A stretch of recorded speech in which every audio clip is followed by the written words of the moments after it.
This is the real effect of metformin on your body.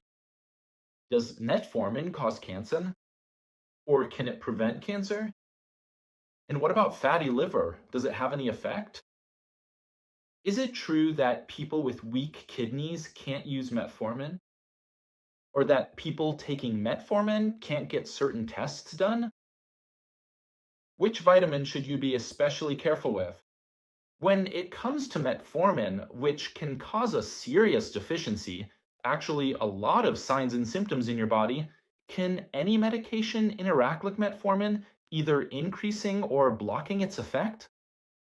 In this video, I want to tell you 8 facts and also 8 dangers of metformin, the most widely used medication in the world for treating type 2 diabetes. But what does it actually do in your body to have so many functions, so many areas where it works? To begin with, I would really like for you to understand that metformin is a highly effective medical treatment specifically designed for managing type 2 diabetes, okay? That is exactly what it was originally made for, and that is what it has received official and formal regulatory approval for, including from the American Diabetes Association, as well as many other leading health organizations. It's a first line, first choice treatment for people with diabetes. But what does it do in your body? Metformin acts on the liver, reducing the liver's production of sugar, because yes, the liver can produce sugar. That's why when you wake up fasting, you haven't eaten anything all night, and you wake up with sugar in your blood, higher than it was when you went to sleep. That's really interesting. Now you understand, because the liver can produce sugar, and metformin works on that issue. And another major function, just as important, is that metformin works by reducing insulin resistance. But what exactly does that mean for you? It will make the insulin that your own body naturally produces have a much more effective and efficient impact on your system, a greater effect. It will make your body more sensitive to insulin. If you know why type 2 diabetes happens, you know that the main way the disease develops is through insulin resistance. You do produce insulin. Yes, your pancreas, the beta cells in your pancreas produce insulin, sometimes even too much. But that insulin just doesn't work because your body is resistant to insulin. And metformin works precisely by improving that sensitivity. In other words, your own insulin will work better. That's what it does in your body, but it's not all sunshine and roses. And I'm going to tell you these 8 points to watch out for, these 8 dangers of metformin. All right.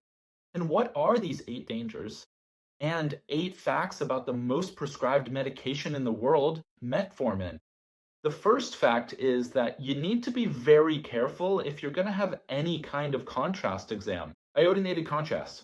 But what is that? For example, a CT scan with contrast, because the contrast can interact with metformin and cause a serious complication, which is lactic acidosis.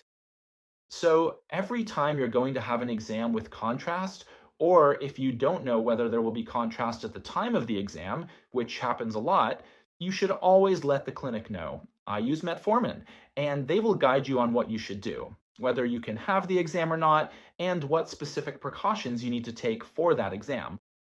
So you might have experience with this type of exam.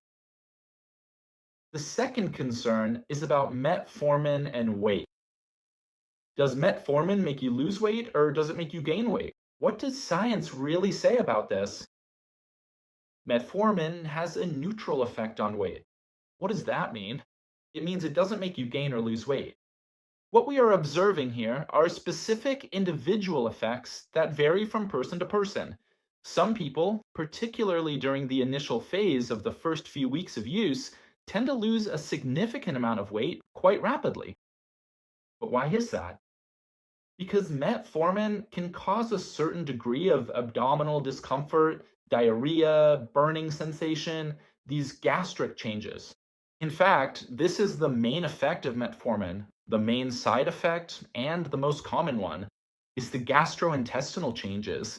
So, because of that, in the short term, some people lose weight, but this doesn't last in the long term. So it's not worth using metformin to lose weight because you won't get the benefit, as we've already seen, since it has a neutral effect on weight in the long run.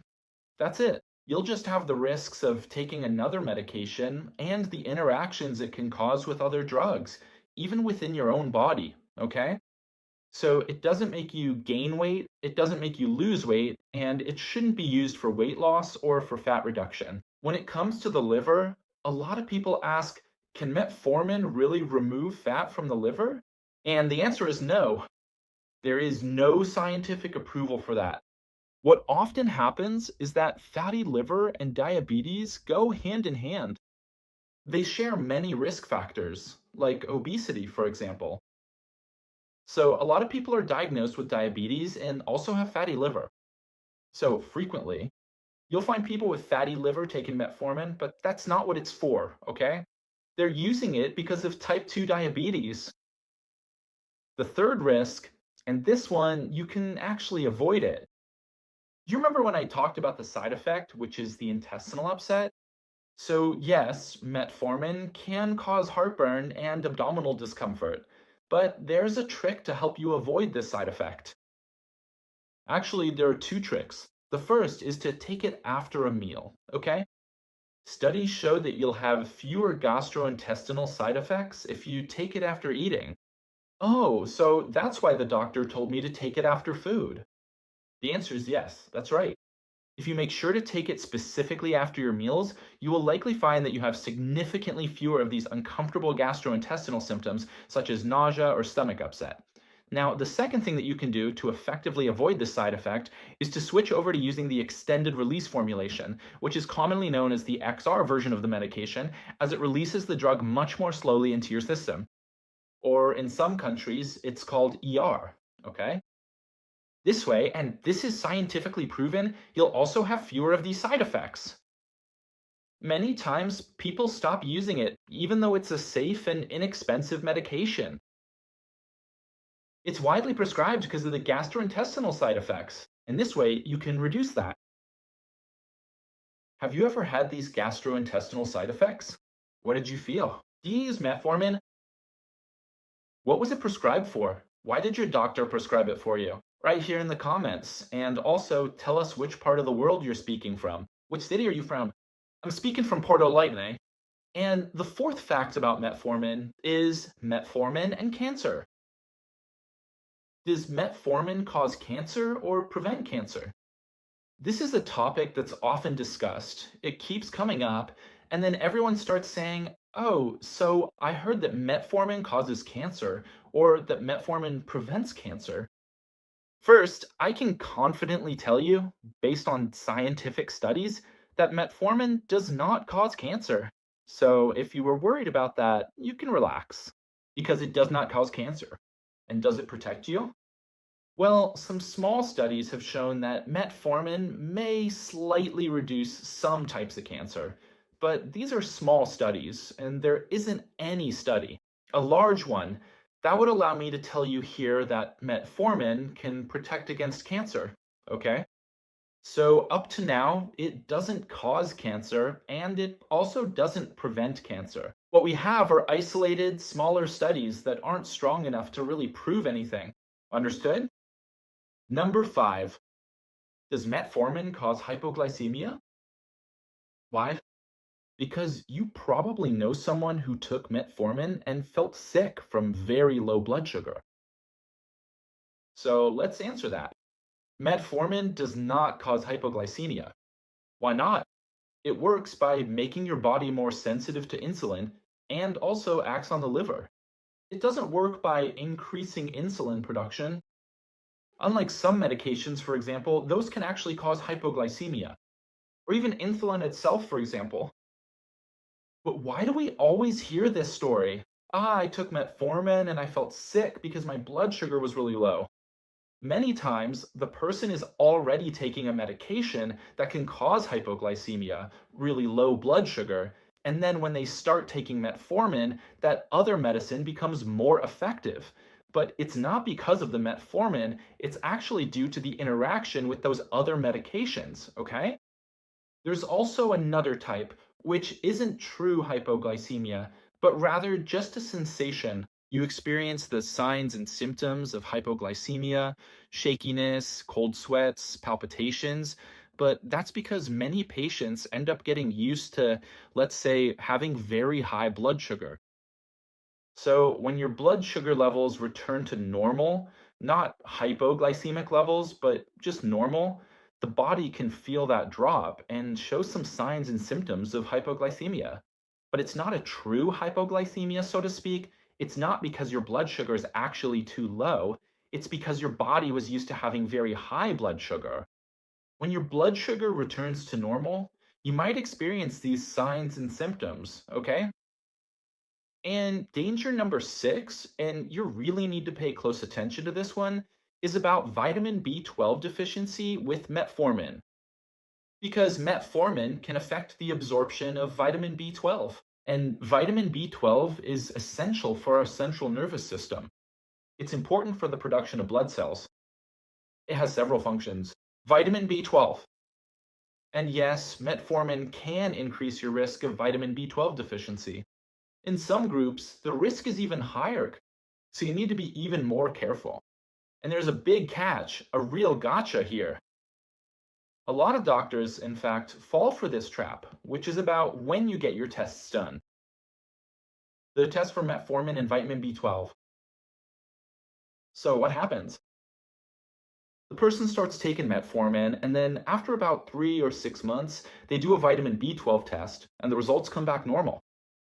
But what's the catch? Our body has a store of vitamin B12. So even if you take metformin, there's no point in doing the test just 3 or 6 months later. Sometimes this deficiency only shows up 3 years later. So the tip here is to do serial vitamin B12 tests, which we already know. So do you know what the main source of vitamin B12 is? It's foods of animal origin. Meats, for example. But why is it that when you go a while without eating meat, you don't develop a vitamin B12 deficiency? Because the body has a store. All right? So, periodic serial tests to check your blood levels of vitamin B12. I've already made a video about this, and later I'll leave a recommendation for you to watch it. I talk about reference values. What other tests can also indicate a vitamin B12 deficiency? What are the signs and symptoms? But at the end of the video, I'll leave that recommendation. Let's continue here with number 7, and a danger of metformin is to carry out treatment based on metformin. The main mistakes I see, the big dangers, are that people start using metformin because of diabetes, but they don't take the measures that will actually improve things, that will help control the disease, right? Reduce sugar intake, engage in physical activity. It's about controlling bad fats. And then a lot of people have the impression that metformin is addictive or that you build up a tolerance to it. The answer is no. You can also rest assured about that. But if you make metformin the central part of your treatment, what will happen? The disease, diabetes, will follow its natural course if you're not addressing what's causing it. And it will keep progressing. Blood sugar levels will keep rising. So it's not that metformin isn't working or that it causes dependence, tolerance, or anything like that. It's actually because you haven't addressed the root cause of the problem. So, number 7, don't make metformin or any other medication for type 2 diabetes the central part of your treatment. Here, the central part should be reserved for lifestyle changes. And danger number 8 is about metformin in the kidneys. Is there any risk for people with weak kidneys when using metformin? What about those with kidney failure? I'm sure you've heard about this before. The answer is yes, that's true. But there's a catch. It's not just any kidney problem. It's not just any level of kidney failure. So when do we need to be careful? When your kidney function is less than 45%, at that point, the doctor needs to adjust the dose. And if your kidney function, if it's less than 30%, then yes, it's a contraindication because it can also pose a risk to your health. But what if I have mild kidney failure? My kidneys are still working, but I already have kidney failure, and the doctor prescribed me metformin. Yeah, that's correct. If you have mild kidney failure, if your kidneys are still able to function, if you already have some decline in kidney function, but it's still mild, then yes, the doctor is right to prescribe it because it's not a contraindication. You saw that special precautions start when kidney function drops below 45%. So, next time, if you don't know your level of kidney failure, the doctor can do a calculation and estimate what percentage your kidneys are functioning at. Do you remember that I talked about vitamin B12?